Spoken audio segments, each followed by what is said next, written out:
طب انت قلت لي ان انت على الواضح انك عملت حاجات كتير، فاحنا مش عايزين نضيع وقت حلقتنا في ان انا ايه اتكلم وانا ارغي كتير، بس عايزاك تغني اكتر. هتغني لنا ايه؟ هنقول حلوين من يومنا والله، طيب ونخلي المفاجأة بتاعت البرنامج خلاص نبدأ حلوين من عشان يومنا السادة والله. المشاهدين يعني ايه برضو من تشبعهم فن كده ان شاء الله. يلا بينا اتفضل. حلوين من يومنا والله وقلوبنا كويسة، وبقدم احلى فرحة ومعاها متمسة. يا ليل طول شوية عالصحبة الحلوة دي، يا ليل طول شوية عالجلسة الحلوة دي.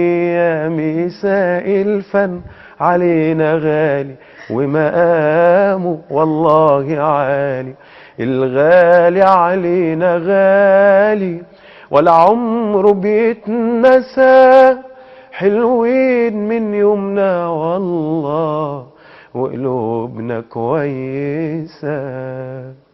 يا ليل بعت سلامي للناس الطيبة، فكرهم بالمحبة وبأيام الصبا.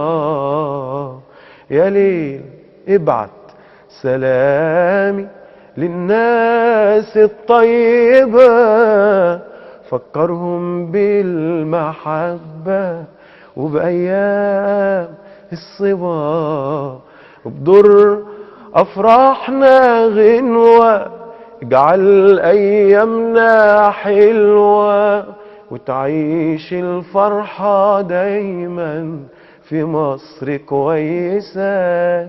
الغالي علينا غالي، الغالي علينا غالي، الغالي وطننا غالي ولا عمره حيتنسى. حلوين من يومنا والله والله وقلوبنا كويسة. هايل يا ابراهيم. لا وعجبني ان انت بتغير كده الكلمات ايه حسب المود. لازم نقول للعالم، مش هنقول للعالم العربي، نقول للعالم ان مصر ام الدنيا، مصر ارض الانبياء والمرسلين، ربنا يحفظها يا رب. ام ماريا وهاجر والسنين.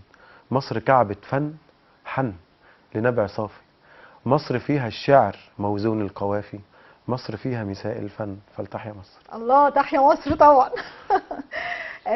ابراهيم يعني